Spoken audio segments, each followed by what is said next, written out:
ಓಂ ಶಾಂತಿ. ಇಂದಿನ ದಿನಾಂಕ 14/4/2022.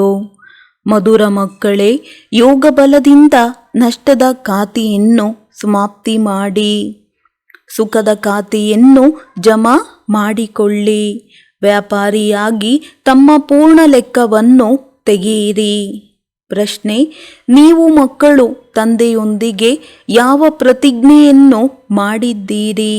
ಆ ಪ್ರತಿಜ್ಞೆಯನ್ನು ನಿಭಾಯಿಸುವಂತಹ ಸಹಜ ಸಾಧನ ಏನಾಗಿದೆ? ಉತ್ತರ: ನೀವು ಪ್ರತಿಜ್ಞೆ ಮಾಡಿದ್ದೀರಿ, ನನ್ನವರಂತೂ ಒಬ್ಬ ಶಿವಬಾಬಾ ರವರ ವಿನಃ ಅನ್ಯರು ಯಾರೂ ಇಲ್ಲ.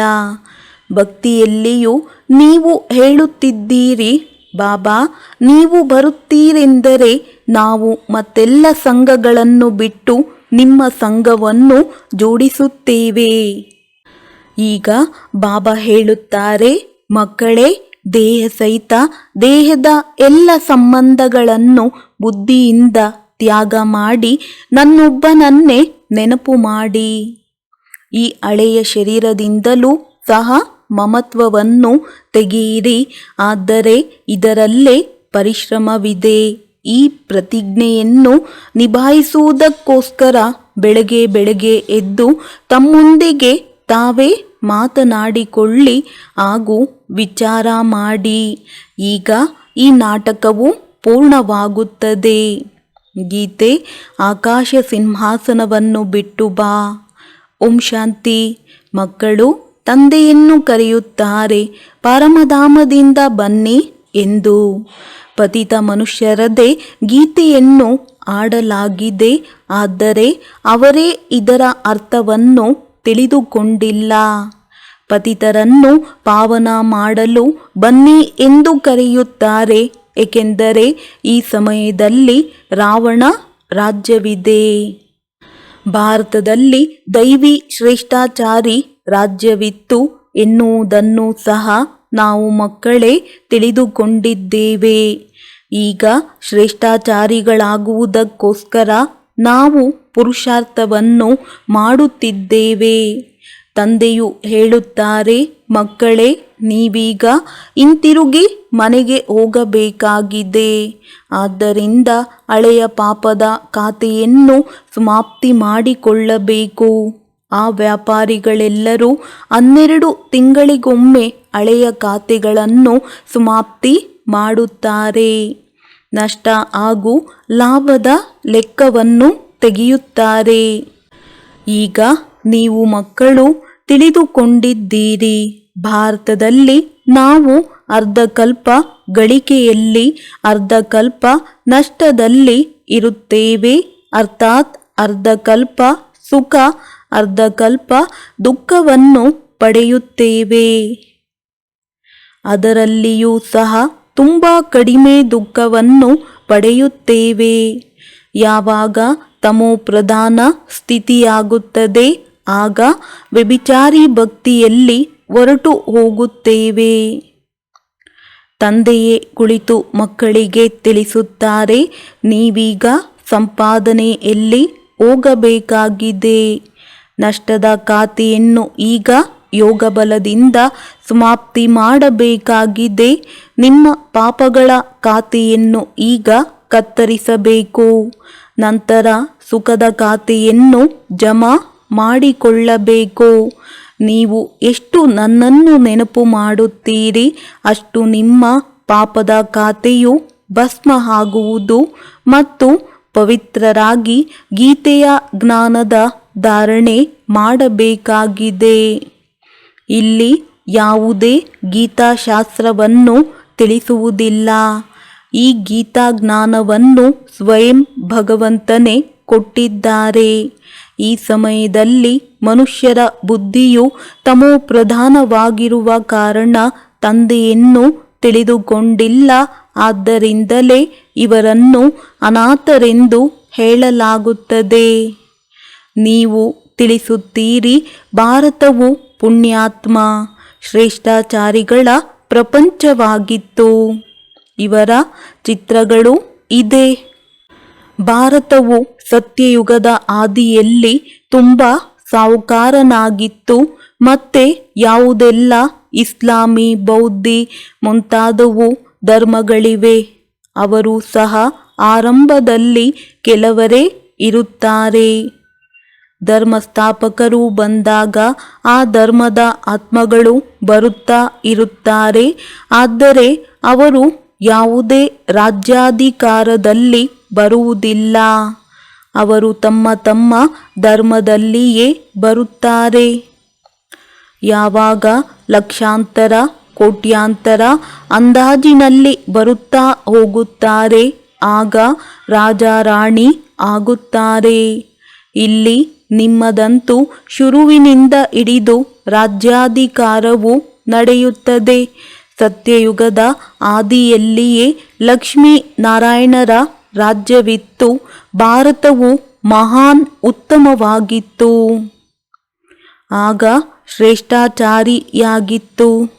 ಶ್ರೇಷ್ಠಾತಿಶ್ರೇಷ್ಠ ಭಗವಂತ ಎಂದು ಗಾಯನವಿದೆ. ಅವರನ್ನೇ ಸತ್ಯ ಎಂದು ಹೇಳುತ್ತಾರೆ. ಏಕೆಂದರೆ ಅವರು ಬಂದು ಸತ್ಯ ಜ್ಞಾನವನ್ನು ಕೊಡುತ್ತಾರೆ. ಮತ್ತೆಲ್ಲರೂ ತಂದೆಯ ಬಗ್ಗೆ ಅಸತ್ಯ ಜ್ಞಾನವನ್ನು ಕೊಡುತ್ತಾರೆ. ಎಲ್ಲರೂ ಓ ಭಗವಂತ ಎಂದು ನೆನಪು ಮಾಡುತ್ತಾರೆ. ಆದರೆ ಅಂತಹ ಭಗವಂತನನ್ನು ಯಾರೂ ಅರಿತುಕೊಂಡಿಲ್ಲ. ಎಂದಾದರೂ ನೀವು ಯಾರನ್ನಾದರೂ ಕೇಳಿದರೆ, ನೀವು ಲೌಕಿಕ ತಂದೆಯನ್ನು ಅರಿತುಕೊಂಡಿದ್ದೀರಾ ಎಂದಾಗ ಅವರು ಸರ್ವವ್ಯಾಪಿಯಾಗಿದ್ದಾರೆ ಎಂದು ಹೇಳಲು ಹೇಗೆ ಸಾಧ್ಯವೇ? ತಂದೆ ಎಂದರೆ ತಂದೆಯಾಗಿದ್ದಾರೆ. ತಂದೆಯ ಆಸ್ತಿಯು ಸಿಗುತ್ತದೆ. ಅಂತಹ ತಂದೆಯೇ ಹೇಳುತ್ತಾರೆ, ನಾನು ನಿಮ್ಮ ಬೇಅದ್ದಿನ ರಚಯಿತನಾಗಿದ್ದೇನೆ ಮತ್ತು ನನ್ನನ್ನು ಕರೆಯುವುದೇ ಈ ಪತಿತ ಪ್ರಪಂಚದಲ್ಲಿ ಪ್ರಳಯವಂತೂ ಆಗುವುದಿಲ್ಲ. ಈಗ ಇಡೀ ಪ್ರಪಂಚವೇ ಪತಿತ ಪ್ರಪಂಚವಾಗಿದೆ. ಆದ್ದರಿಂದ ನೀವು ಮಕ್ಕಳಿಗೋಸ್ಕರವೇ ಬರಬೇಕಾಗುತ್ತದೆ. ಬಂದು ನೀವು ಮಕ್ಕಳಿಗೆ ತಿಳಿಸುತ್ತೇನೆ. ಮನುಷ್ಯರು ಗುರುಗಳು ಮುಂತಾದವರನ್ನು ಶಾಂತಿಗೋಸ್ಕರವೇ ಮಾಡಿಕೊಳ್ಳುತ್ತಾರೆ.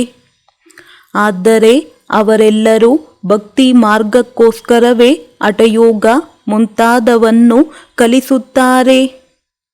ಅವರಿಂದ ಯಾವುದೇ ಬೇಅದ್ದಿನ ಆಸ್ತಿಯು ಸಿಗಲು ಸಾಧ್ಯವಿಲ್ಲ.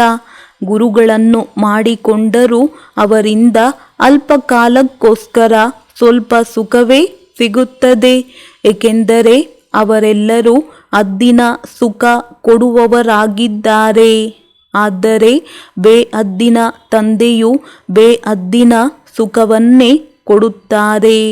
ತಂದೆಯು ನಮಗೋಸ್ಕರ ಮುಕ್ತಿ, ಜೀವನ್ಮುಕ್ತಿಯ ಕೊಡುಗೆಯನ್ನು ತೆಗೆದುಕೊಂಡು ಬರುತ್ತಾರೆ. ಸತ್ಯಯುಗದಲ್ಲಿ ಕೇವಲ ಒಂದೇ ಧರ್ಮವಿರುತ್ತದೆ. ಇಲ್ಲಂತೂ ಅನೇಕ ಧರ್ಮಗಳಿದೆ. ವೃದ್ಧಿಯಾಗುತ್ತಲೇ ಇರುತ್ತದೆ. ನಂತರ ಇಷ್ಟೆಲ್ಲ ಆತ್ಮಗಳು ಹಿಂತಿರುಗಿ ಶಾಂತಿಧಾಮದಲ್ಲಿ ಹೋಗುತ್ತಾರೆ. ಈ ಸೃಷ್ಟಿಯ ಆದಿ, ಮಧ್ಯ, ಅಂತ್ಯದ ಜ್ಞಾನವು ನೀವು ಮಕ್ಕಳಿಗೆ ಮಾತ್ರವೇ ಸಿಗುತ್ತಿದೆ. ತಂದೆಯು ಈ ಮನುಷ್ಯ ಸೃಷ್ಟಿಯ ಬೀಜರೂಪನಾಗಿದ್ದಾರೆ. ಅವರ ಹತ್ತಿರ ಎಲ್ಲ ಜ್ಞಾನವೂ ಇದೆ. ಸರ್ವವ್ಯಾಪಿ ಎಂದು ಹೇಳುವುದರಿಂದ ಜ್ಞಾನ ಹಾಗೂ ಭಕ್ತಿಯ ಯಾವುದೇ ಮಾತು ಅಲ್ಲಿ ನಿಲ್ಲುವುದೇ ಇಲ್ಲ. ಒಂದು ವೇಳೆ ಭಗವಂತನು ಸರ್ವವ್ಯಾಪಿ ಆಗಿದ್ದರೆ ಅಂತಹ ಭಗವಂತನ ಭಕ್ತಿ ಮಾಡುವ ಅವಶ್ಯಕತೆಯಾದರೂ ಏನು? ಭಕ್ತಿ ಮಾಡುತ್ತಾರೆ, ಆದರೆ ಏನೂ ತಿಳಿದುಕೊಂಡಿಲ್ಲ. ಕಲ್ಲು ಮುಳ್ಳು ಎಲ್ಲದರ ಭಕ್ತಿ ಮಾಡುತ್ತಿರುತ್ತಾರೆ. ಗಂಗೆಯಲ್ಲಿ ಸ್ನಾನ ಮಾಡಲು ಎಷ್ಟೊಂದು ಜನ ಹೋಗುತ್ತಾರೆ. ಒಂದು ವೇಳೆ ಗಂಗೆಯು ಪತಿತ ಪಾವನಿ ಆಗಿದ್ದೇ ಆದರೆ ನಂತರ ಎಲ್ಲರೂ ಪಾವನರಾಗಬೇಕಿತ್ತು. ಮುಕ್ತಿ, ಜೀವನ್ಮುಕ್ತಿ ಧಾಮದಲ್ಲಿ ಹೋಗಬೇಕಿತ್ತು. ಆದರೆ ಯಾರೂ ಹೋಗುವುದಿಲ್ಲ. ಒಬ್ಬ ಗುರು ಹಿಂತಿರುಗಿ ಹೋದರೆ ಅವರ ಅನುಯಾಯಿಗಳೆಲ್ಲರೂ ಹೋಗಬೇಕು.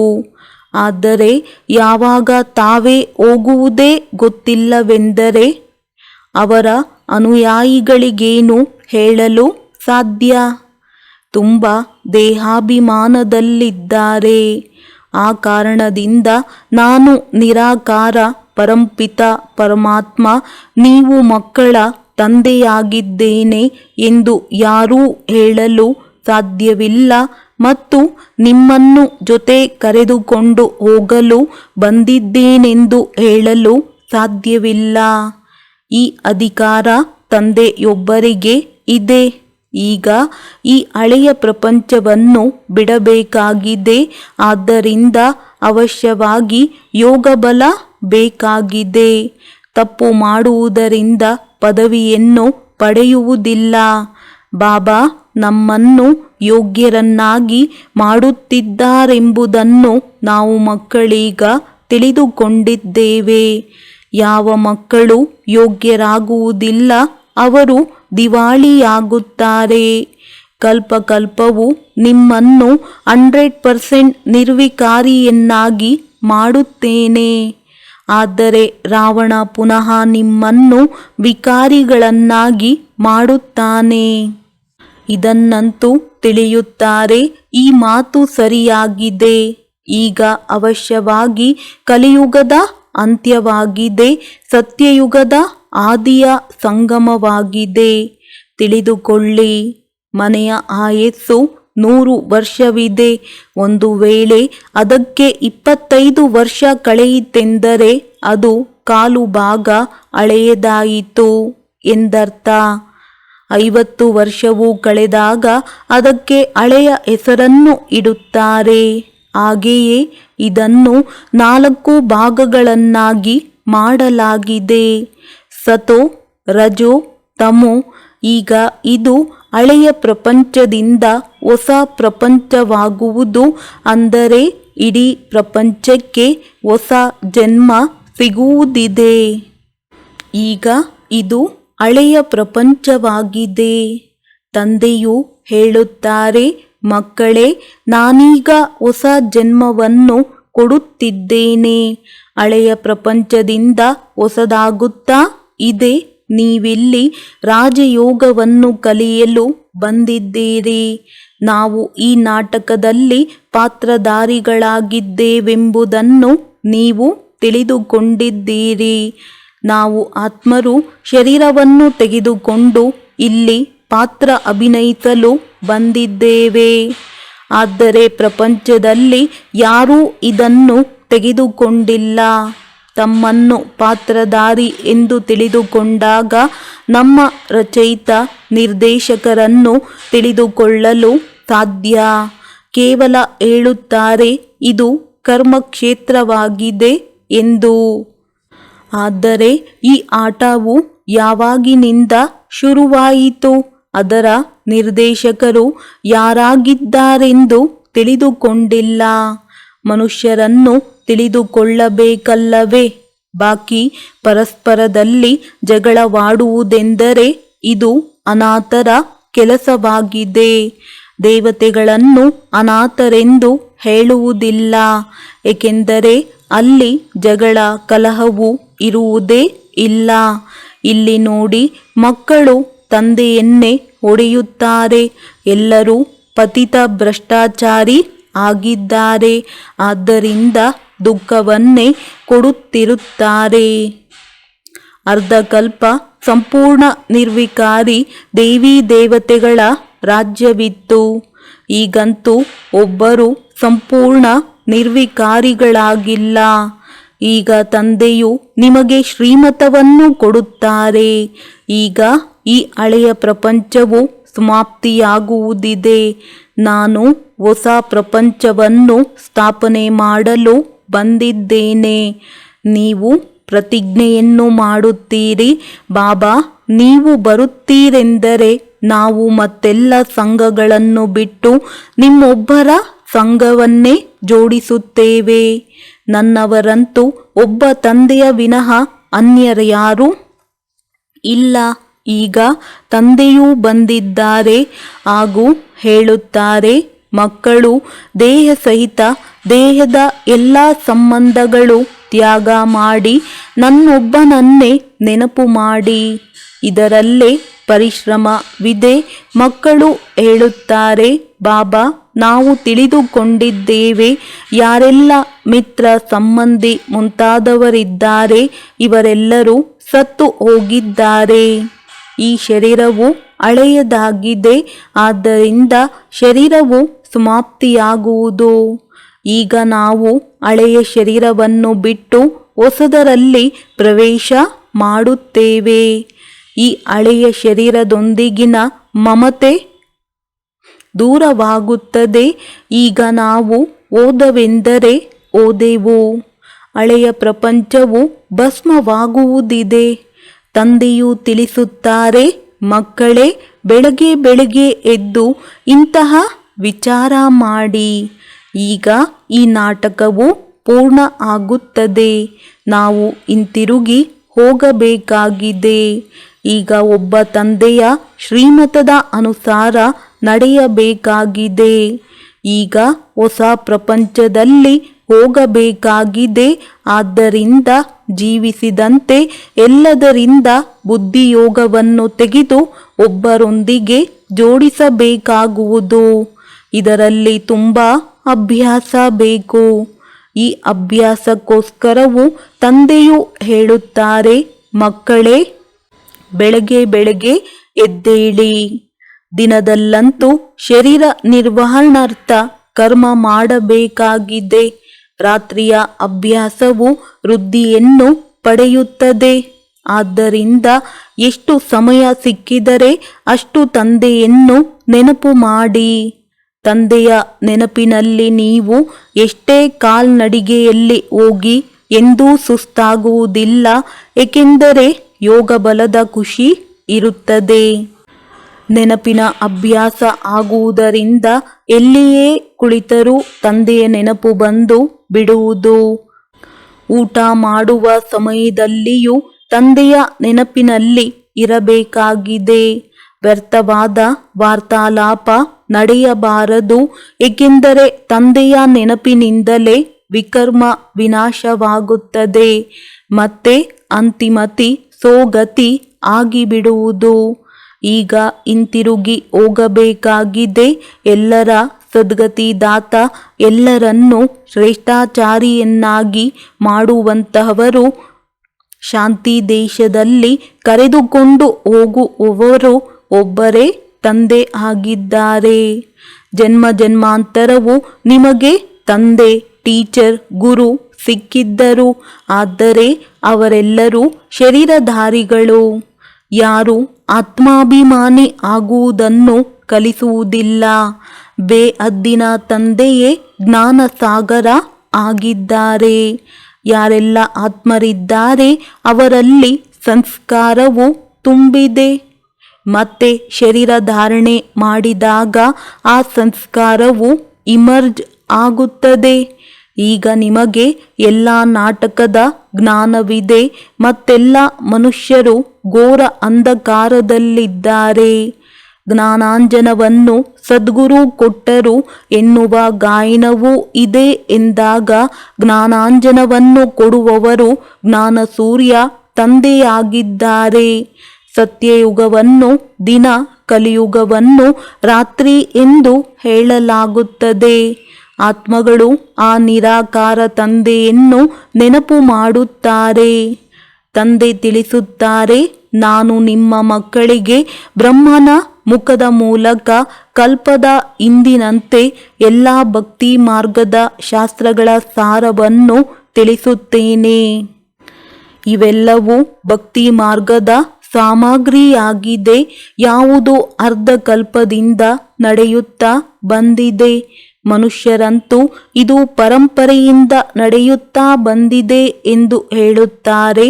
ರಾವಣನನ್ನೂ ಸಹ ಪರಂಪರೆಯಿಂದ ಸುಡುತ್ತಾ ಬಂದಿದ್ದಾರೆ. ಹಬ್ಬಗಳನ್ನು ಯಾರು ಆಚರಿಸುತ್ತಾರೆ ಅವರು ಇದು ಪರಂಪರೆಯಿಂದ ನಡೆಯುತ್ತಾ ಬಂದಿದೆ ಎಂದು ಹೇಳುತ್ತಾರೆ. ಆದರೆ ಪರಂಪರೆಯ ಅರ್ಥ ಏನಾಗಿದೆ ಇದನ್ನು ತಿಳಿದುಕೊಂಡಿಲ್ಲ. ಸತ್ಯಯುಗದ ಆಯಸ್ಸು ಲಕ್ಷಾಂತರ ವರ್ಷಗಳೆಂದು ಬರೆದಿರುವ ಕಾರಣವೇ ಮನುಷ್ಯರು ಘೋರ ಅಂಧಕಾರದಲ್ಲಿದ್ದಾರೆ.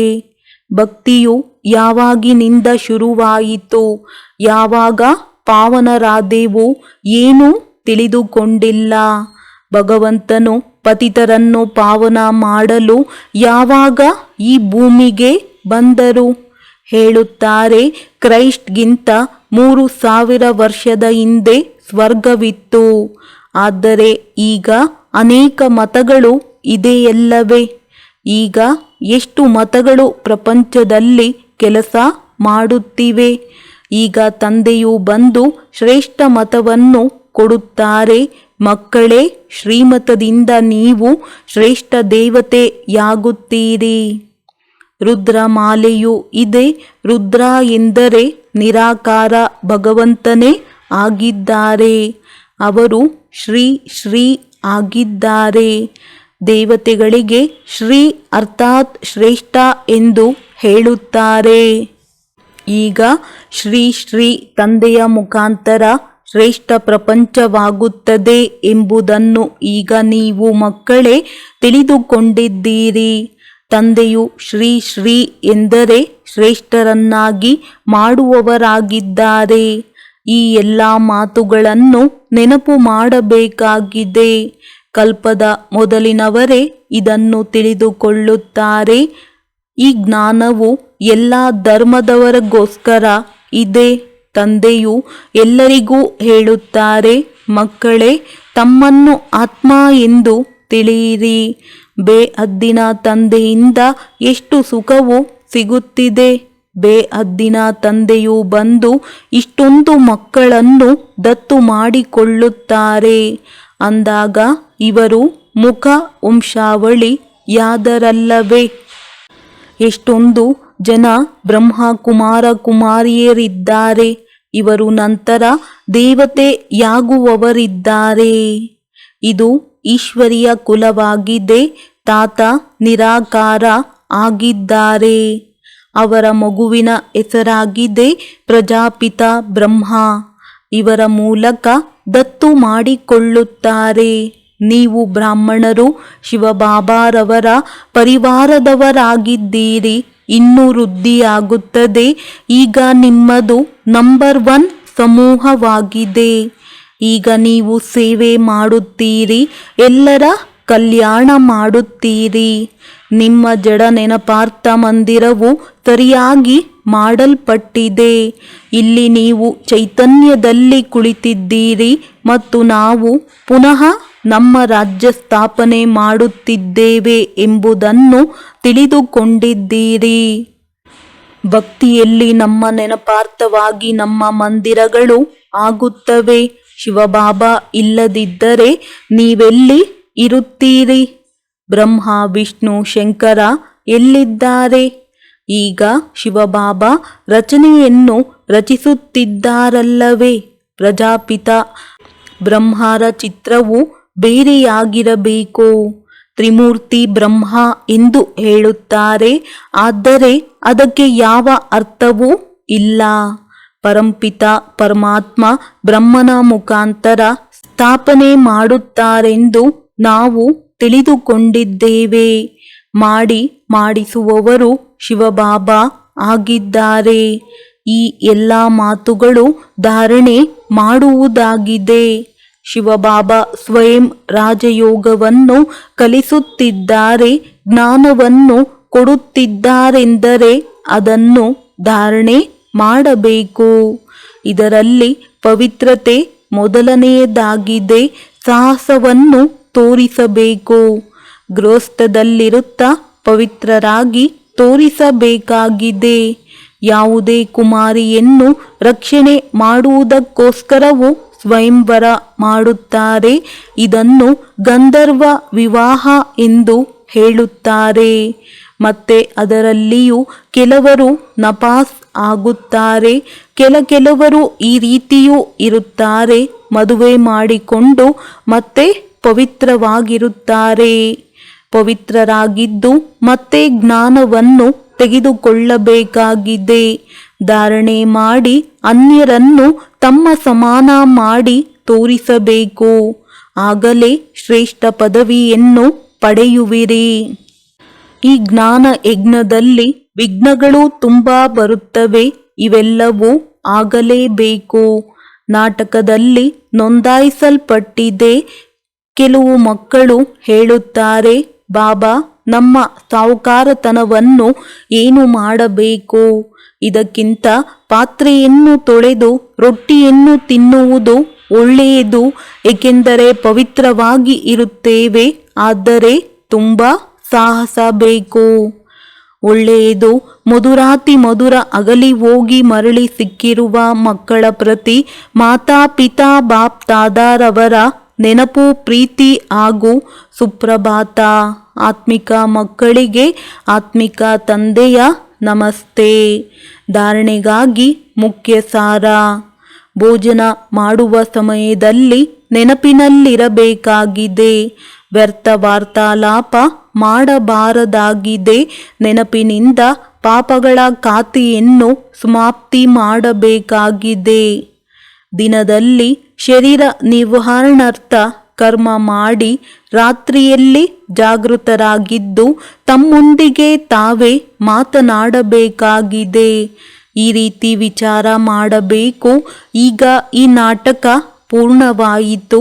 ನಾವೀಗ ಹಿಂತಿರುಗಿ ಹೋಗುತ್ತೇವೆ.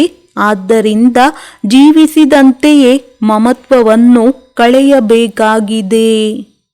ವರದಾನ: ಡಬಲ್ ನಶೆಯ ಸ್ಥಿತಿಯ ಮೂಲಕ ಸದಾ ನಿರ್ವಿಘ್ನವಾಗುವ ಹಾಗೂ ಅನ್ಯರನ್ನು ಮಾಡುವಂತಹ ವಿಶ್ವ ಪರಿವರ್ತಕ ಭವ. ಮಾಲೀಕನಿಂದ ಬಾಲಕನಾಗಿದ್ದೇನೆ.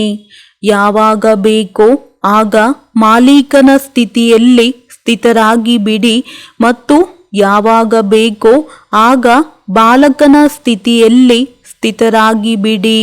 ಈ ಡಬಲ್ ನಶೆಯು ಸದಾ ನಿರ್ವಿಘ್ನರನ್ನಾಗಿ ಮಾಡುವಂತಹ ನಶೆಯಾಗಿದೆ.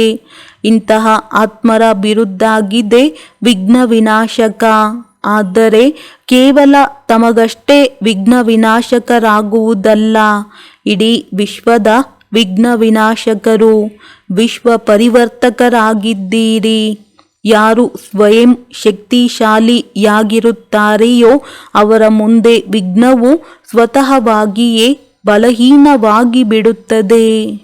ಸ್ಲೋಗನ್: ತಮ್ಮ ಡಬಲ್ ಲೈಟ್ ಸ್ವರೂಪದಲ್ಲಿ ಸ್ಥಿತರಾಗಿರುತ್ತೀರೆಂದರೆ ಎಲ್ಲ ಹೊರೆಗಳು ಸಮಾಪ್ತಿಯಾಗಿ ಬಿಡುತ್ತವೆ. ಒಳ್ಳೆಯದು. ಓಂ ಶಾಂತಿ.